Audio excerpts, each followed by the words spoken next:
Welcome to Dancin Moon Songcast. I'm Scott Simpson, casting from Dancin Moon Studio in Spearfish Canyon on the north end of the Black Hills of South Dakota, right on the banks of the Spearfish Creek. If you'd like to follow along, you can download a free PDF of my lyric book from scottsimpsonmusic.com/lyrics, and of course you can find links to all my music there as well. So let's get casting and find out what song we're going to talk about this time. Well, welcome to another poetry episode of Dancin Moon Songcast. Normally we talk about songwriting and songs and music making and all of that. We're taking about 10 weeks here in a little interim period to look at some poetry. All of the poems that we're looking at in these 10 episodes come from a collection of selected poems of mine from 1989 to 2009. And we're looking at, most of these episodes we've been looking at about 3 poems, and that's what we're going to do today. And what I've been trying to do is pick out a poem and then kind of one that I want to do, and then look through the rest of the collection for a couple of others that kind of go with it and fit the same sort of theme, so we can get a kind of a thematic element in each episode. This episode, the theme I would suppose would be parenting, being a parent, but more specifically, raising children and balancing that with the tension of some of the disillusionment that occurs as we get older. You know, we have children, we have grandchildren, and we know that one day they will realize things that they don't know right now.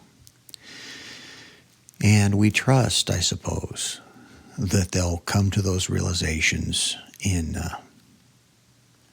the right time and in the right way, and we hope that they will. They'll grapple with that, I think, as we grapple with our own experiences, sometimes very positive, sometimes kind of traumatic in lessons that we learned. So when you're a parent, you know, and your child is there, and you think, okay, this is a teaching moment, then you grapple with that idea. Is this the time for me to really teach this new and difficult thing? Or is this the time to let it be and let them be blissfully innocent for a while longer?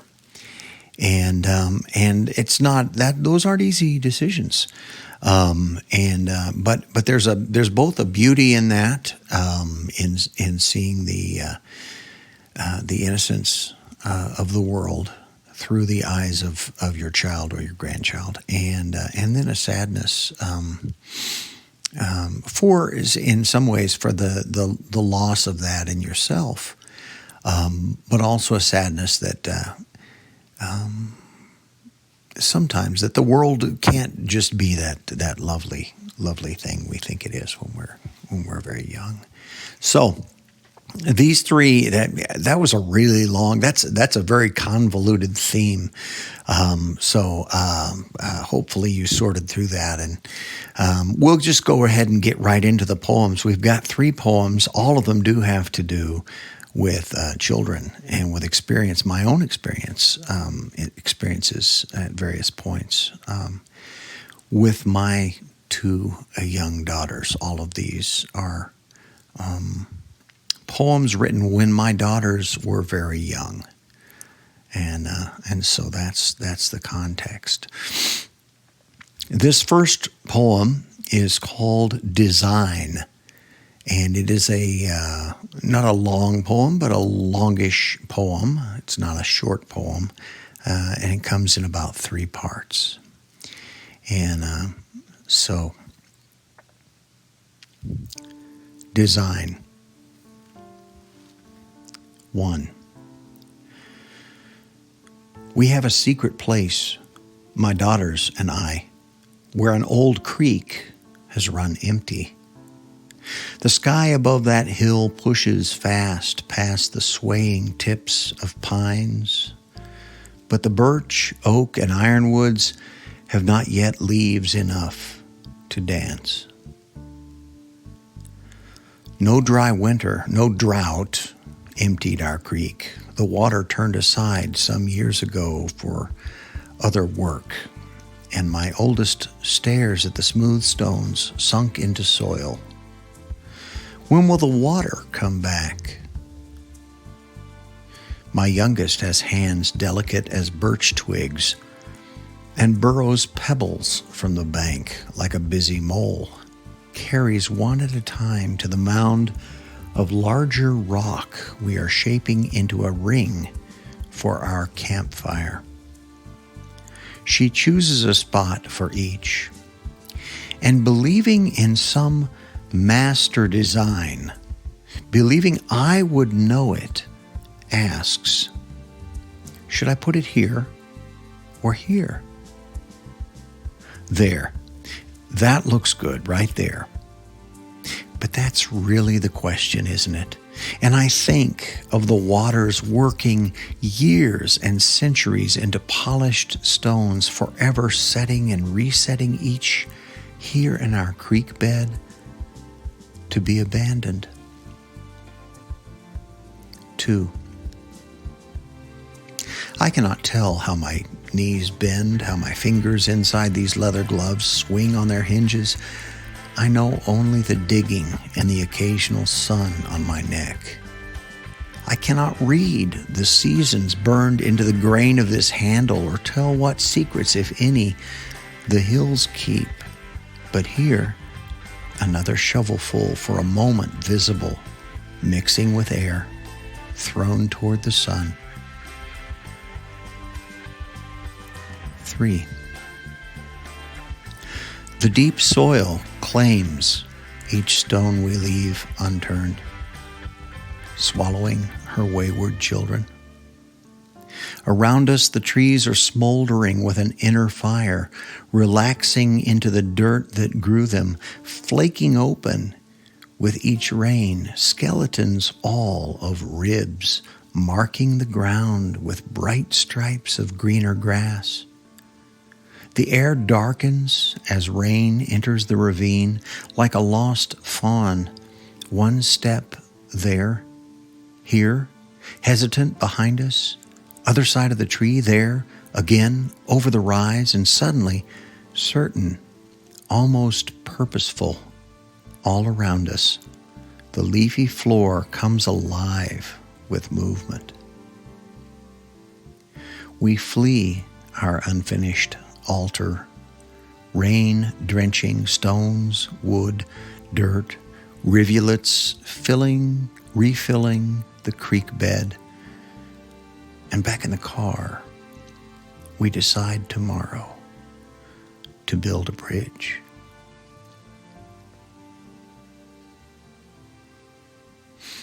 So this was written in 1997. We had moved to Spearfish and we had bought some property outside of town, the property that's described here. And we were going to be building a house on the property. And there was, it was a gulch, what they call a gulch, and it had a place where it was clear that water, a creek, a stream had flowed through at some point. But, you know, in the hills, all of those streams, so many of them, the water had been put to work here or there. And so they had been kind of artificially diverted here and there. And so this little stream bed that was on our property probably had not ever been a stream for a very, very long time, and was only an occasional kind of drainage spot, where if you got a really heavy rain or a lot of, in the spring, a whole lot of snow melting, it would fill up a little bit for a day or so.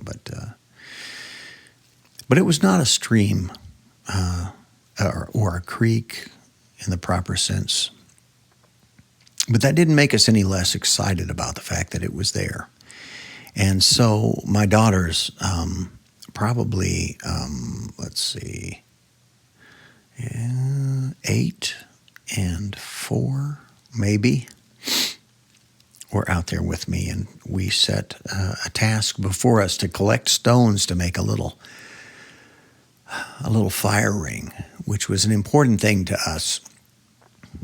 We built a fire ring before we even built the house. So down there in our little gulch, our little valley beside the plot where our house was going to be, the girls and I picked our stones and we made our fire ring. And I don't know exactly how much they understood about what we were doing, but it was clear from the questions, my oldest daughter's questions about what happened to the river that was here, to the stream that went through here, because it was clear that there was one.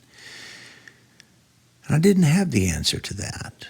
And there was some sadness I could tell from her, because she would love to have a stream run through the backyard there. And so would I. And then my youngest daughter, busy picking stones and asking me very seriously, very importantly, should I put this rock here or should I put it over here? And what it made me think of was the fact that here my very, very young daughters looked to me assuming that I had the master plan, that I knew very specifically and very exactly the best place, the right place, the proper place to put each rock and which rocks ought to be selected and precisely why the river was not still here. And of course I was confronted with my own self-knowledge that I don't know anything. I'm making it up as I go along. As we all are, if we're, I think, honest with ourselves. But that doesn't make it any less wonderful, and it doesn't make it any less perfect to place the rock right here or right there.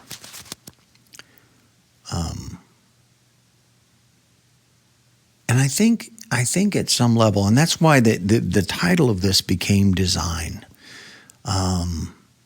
This is a big question. I hear people say very flippantly when something happens, whether it's bad, horrible, or very good. Well, God has a plan. God has a plan for everything. Saying flippantly that any little bad thing that happens or any little wonderful good thing that happens, that was predetermined, pre-selected, set out from the beginning, part of the grand master plan, and just, it couldn't have happened any other way. And, aside from there being no reason to believe that, I find it very painful to live in that way because it has horrific implications. God has a plan for 6 million Jews to die. That was God's will. The creator of the universe intended for nearly 300,000 and growing Americans to die of COVID-19. And I think that view of the world, in a simplistic way, is comforting But if you look more closely at it, it's horrific given the reality of our world. And so at the end of the poem, I'll get back to that. I don't want to just leave it there. At the end of the poem, we decide, the girls and I, because the rain is falling and the rain is gathering and the rain is filling up our creek bed, we decide, oh my goodness, tomorrow we got to build a bridge. You know what? We didn't need to know why there's no creek there anymore. We didn't need to know that. I couldn't tell them that. I couldn't give them all the reasons. I couldn't map it out for them. I couldn't tell them exactly the precisely best way to build a fire ring. But in the moment, as the rain is coming down and filling up the creek bed, we say, oh, wow, tomorrow let's build a bridge. So we've got a bridge to go over our creek. Forget the fact that the creek will be gone in another day or so. That's what you do. You say, this horrible thing happened. Or you say, this wonderful thing happened. Now, what shall we do next? What shall we do next? Because we know that we can do something beneficial at this point, or we can do something horrific at this point. We can add to the destruction of a horrible thing by reacting to it in horrible ways. Or we can redeem the horribleness of a horrific thing by allowing it to push us into determining to never do that again and to do something better to bring healing or solutions or whatever needs to happen. And I think that is the design, to be a loving and good person. And if you believe in a God who is a loving and good creator, doesn't it make sense that rather than planning out the specific and exact plan for everything to happen, including all the horrible things and the good things, that instead what that loving, love-based creator would do would be to create a creation that can respond in loving ways. We can also respond in horrific ways, in unloving ways, in ways that are selfish and destructive, and we see that again and again and again. But we're capable of responding, of learning and responding in positive, good ways. That seems to be the best design. Building in the built-in capacity to learn and to grow and to do better. That seems to be, in my thinking, the master design. Not laying out all the events, both good and bad, and it's some kind of big magic puzzle that every time something happens, you go, oh, yep, that was part of the plan. No. Whatever happens, the plan is I'm going to respond in a positive, loving, beneficial, constructive way. That's the plan. So being confronted, though, with your daughters, who they're not asking about all that. They just want to know if they can have confidence in me leading this project, leading the project of building the fire ring, leading the project of talking about the trees and about the creeks and about the stuff. You know, they don't need to know, they don't at that point need to know the depth of my own ignorance. They just need to know that, first of all, their dad's a loving guy. He's going to respond positively. He's not going to tell them lies. He's not going to pull the wool over their eyes and try to fool them. He's going to be real with them, and he's going to be ready to make a positive plan for tomorrow. So, design. Our next poem is a much shorter poem.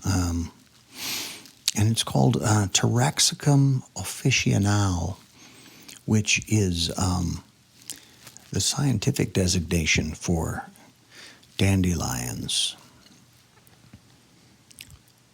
Taraxacum officinale. You're lying in the darkened bedroom, spent from an hour of choosing which of our bills to pay, which to let slide. But you'll be glad to know our girls are helping as they can, picking dandelions, collecting their tithes to us in 2 piles on the picnic table, one mine, one yours. I want to know what makes a thing dig in under 5 months of ice and at the first touch of spring push past packed earth, survive herbicide to spite dreams of solid green with gold summer again and again in each of its 100 heads. Our debt is to our children. We owe it to them to accept the gold they offer.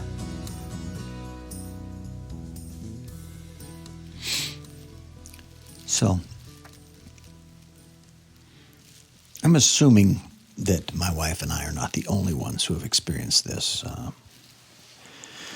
And this was relatively early. We don't now have to choose between which bills to pay and which to not pay.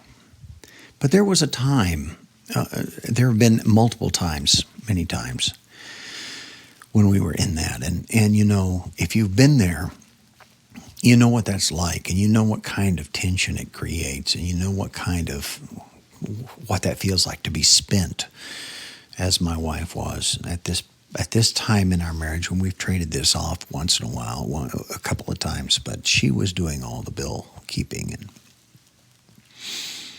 she was just spent after having sorted and tried to figure it and tried to make it all come out.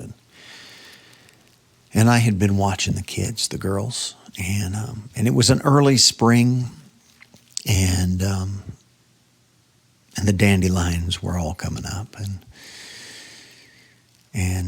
you know, I mean, I've written other poems, other things about dandelions. They're just lovely, and they're prolific, and they just pop out everywhere, and they're just bright and they're sunny, and for some reason people hate them.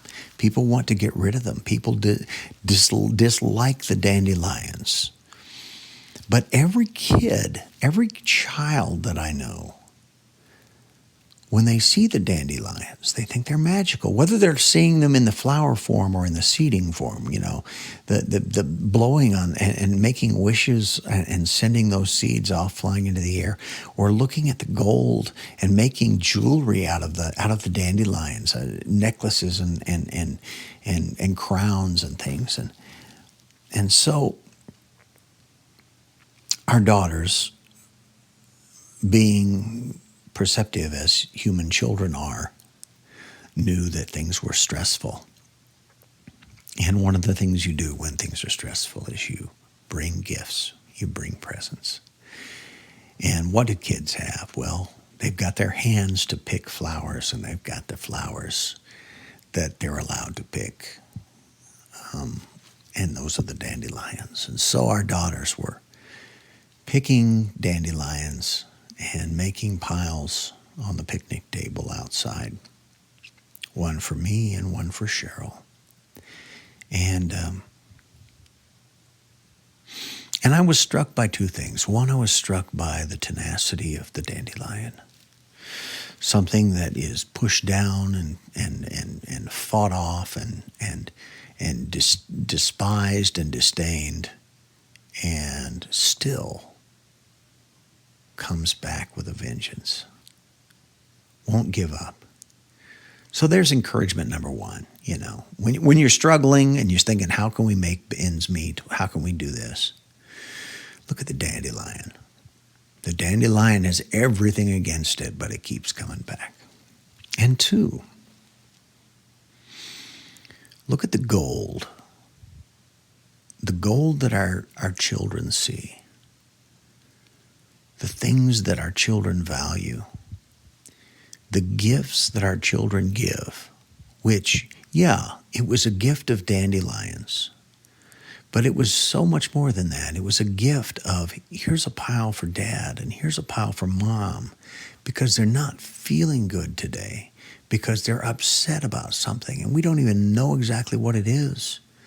But we know that when we do something good for them, it makes it better. And so on a day when you're so overwhelmed by your debt, you can look at the debt that you have that's not overwhelming, that's just encouraging, the debt that we have to our children, to accept the gold that they offer. Because that's what they need from us. They need us to care about the things that they offer. The dandelions, the good, kind words, the crawl up on the lap, the performance at school, the little thing that they made.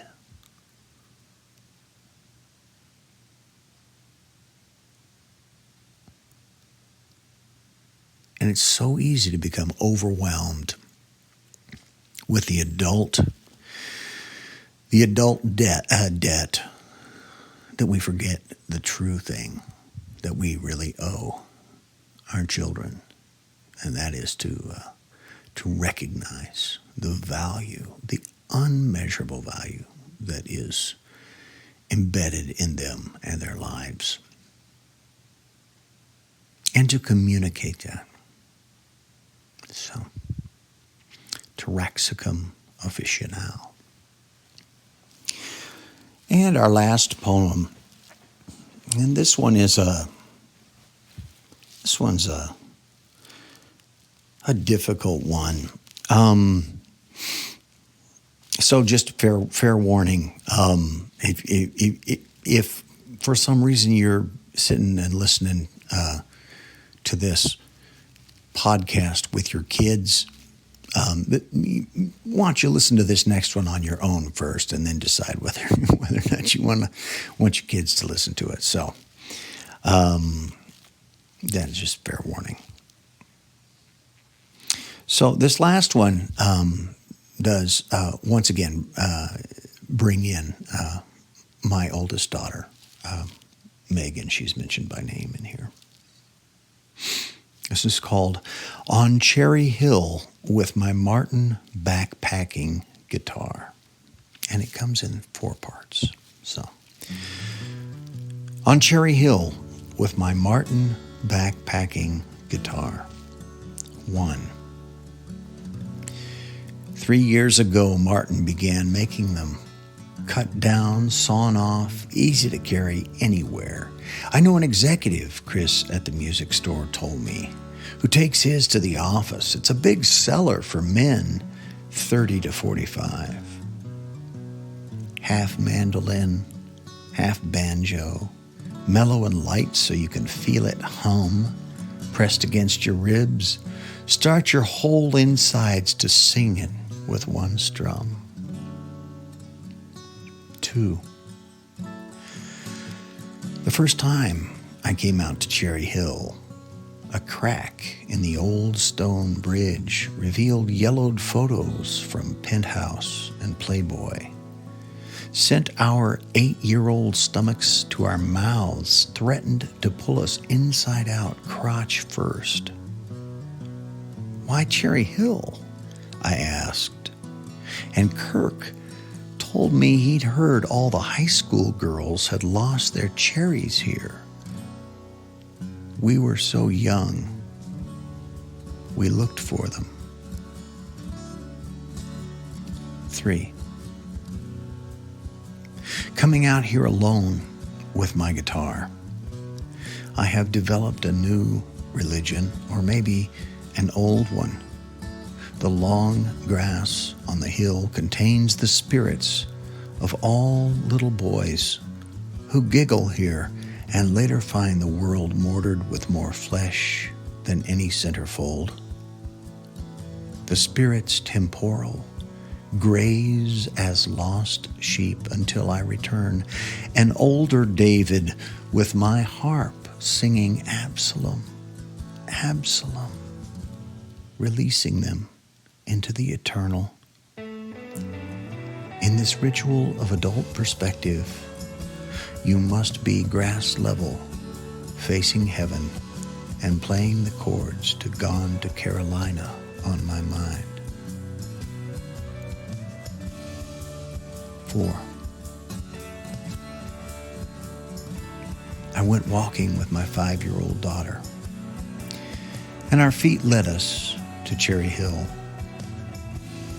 She wanted to stand on the stone bridge I'd told her about, see herself in the still creek below.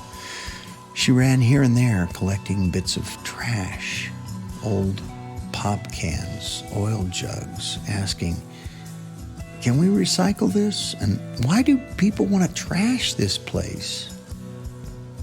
I wanted to tell her, want is too strong a word. But all I said was, "Don't touch, it's dirty, someone else will get it."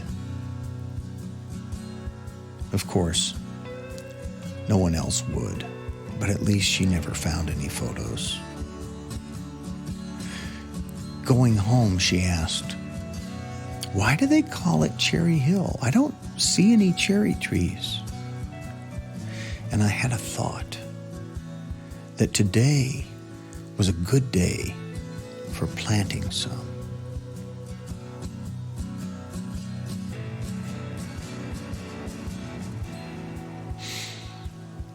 So, as you know, if you've listened to the podcast any length of time, I'm a musician, and I play guitar, and I had at one point, this was probably in 1993, 94. I had purchased a Martin backpacking guitar, which, if you know what they are, they're small. They're easy to carry along with you if you go hiking or backpacking. It's you don't have to carry a huge guitar with you, and so it's a good thing to take out if you're going to go out on the side of a hill somewhere and play a little bit of music. And so I got that. I realized as I was talking to Chris, apparently at the music store, that it was a midlife crisis kind of purchase. And it took me, because I was living in York, Nebraska at the time, Cherry Hill was a little place, just kind of, it wasn't outside of town, it was in town, but it was kind of left overgrown. It was a section where the railroad used to go through, and there was a stone bridge there, and people, we used to ride our bikes over there, and kids would play and stuff. And I think in recent years they fixed it up and turned it into a disc golf course or something, but back then it was kind of overgrown, and so I'd go out there and I'd take my Martin backpacking guitar and play Gone to Carolina in my mind, and whatever else came to mind, and reconnect with childhood, which reconnected me with the fairly early and fairly disturbing shift among myself and at least one other friend, actually a few friends, discovering pornographic pictures that have been hidden there in the bridge by apparently probably some of the older kids. And of course, this was at a time when those sorts of images weren't as prolific and as ubiquitous as they are now, given the internet. And so it was a real shock. It was a real, what does this mean? What does this mean about women? What does this mean about me? What does this mean about the world? What does this mean about my parents. What does this mean about older kids? What does this mean? And we had no idea. We didn't. And we were at that point, at 8 years old, 10 years old, where you're trying to put things together, trying to sort pieces through and figure out what the heck is going on. So what do? Of course, you ask the older kids. And Kirk, my friend, had heard someone say, this is where all the high school girls lost their cherries. And we had no earthly idea what in the world that meant. And we were looking for cherries on the ground and trying to figure out what we were even looking for. We didn't know, and we're too embarrassed to ask, of course. But then, of course, you figure all that out. And something is lost. Something is lost. And I'm not mourning the loss of innocence, because I think innocence into full-fledged adulthood, innocence of that sort, naivety maybe, is a horrible, damaging and an awful thing, because it makes you vulnerable to a world that is often not safe, is often very destructive. That's why we protect our children. But it's still sad. It's still sad to lose that naivete. And then once again, I think I mentioned at the beginning of this episode, that time when we as parents come face to face with a decision. And this was not a hard decision at this point. My daughter was, 5 or so. Why do they call this place Cherry Hill? I don't see any cherry trees. And her response was just exactly what mine was when I was 8. Why do they call it Cherry Hill? There's no cherry trees out here. Why do they call it Cherry Hill? And in the poem, the decision at the end is, well, maybe today would be a good day to plant some. I don't know what kind of a response that is, but it's a positive it's a response to something that is flippantly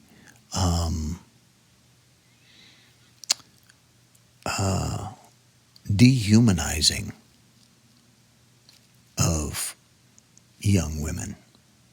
It turns it into it throws it away and says, maybe we should just have some cherry trees out here, and we should just forget that other thing.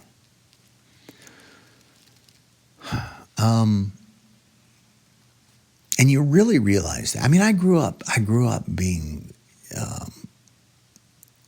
very much learning, because I thank my parents for this. I thank my mother and my father both, and others who were in my life, that very much respecting women.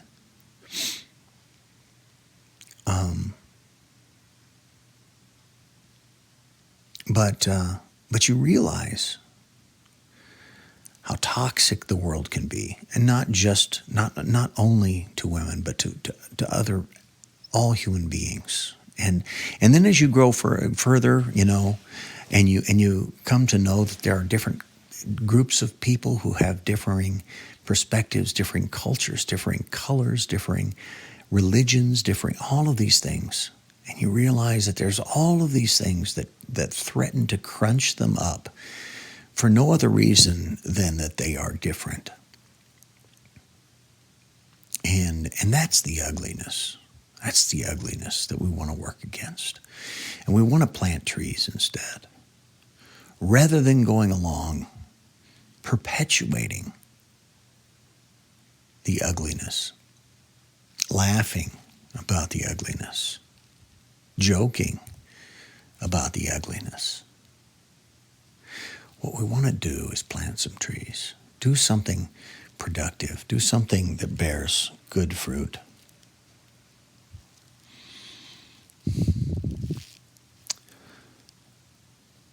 So there we have it. There we have it. 3 poems about a dad and a couple of daughters. Maybe that's the theme. A dad and daughters. Grappling with that cusp of learning something that is going to be at some level a disillusionment, a dissolving of an innocence, or maybe better, a naivete. And we all know that has to happen, but the timing, who knows what the timing should be? We trust our hearts, we trust the relationships, we trust ourselves in the moment, I suppose, to make the right decisions for ourselves and our children. And then we hopefully have the grace to forgive ourselves when we screw that up and make a decision as a parent that maybe later we're tempted to regret. But you got to have grace. You got to have grace for yourself in that. So there we go. Thank you for joining me for another Dancin Moon Songcast. You can find all my music and all my lyrics at scottsimpsonmusic.com. Of course, these 3 poems will be posted on the podcast page, which is at scottsimpsonmusic.podbean.com. You can find it there. And of course, you can get these podcasts on anywhere that you stream your podcasts, and you can get my music anywhere that you stream your music, Spotify or iTunes or Apple Music, Amazon. Ask Alexa; she'll play some for you. And I want to thank you. We're quickly moving on toward, we're in the full-fledged in the holiday season, moving close to Christmas, and we're in a difficult year, a challenging year, 2020, as everyone said, a big dumpster fire of a year. And I know that this holiday season, whatever holidays you're celebrating, means showing love to family and friends, and you may have trouble doing that this year because you're trying to stay distanced. So I'm wishing you the best in this season, that you can find ways to show your love to those that you love in ways that allow them to stay safe and you to stay safe as well. I do have, and I'll be talking about this more, we do have a new album coming out really soon. It'll be available, releasing on the 15th of January, but it will be available for pre-order starting on the 13th of December, which is the day that I'm broadcasting or putting out this podcast. So if you're listening to my words, it's already available for a pre-order. And the title of that album is Keys to My Head. So if you don't think you have quite yet unlocked everything in my head, you can get that album and unlock a little bit more. So thank you so much for your patience with me. This episode has been a bit of a heavy one. I tell you what, I get super heavy when I reflect on my children, because they mean so much to me, and especially now as I watch my oldest daughter, the one who was there on Cherry Hill with me, as I watch her raise her first son, my grandson, my little grandson named Fox. All of these things become so much more important to me. They were important to me then. Wow. Put it on steroids now. So it's important to be able to take these times to reflect at every stage in life. So Stay tuned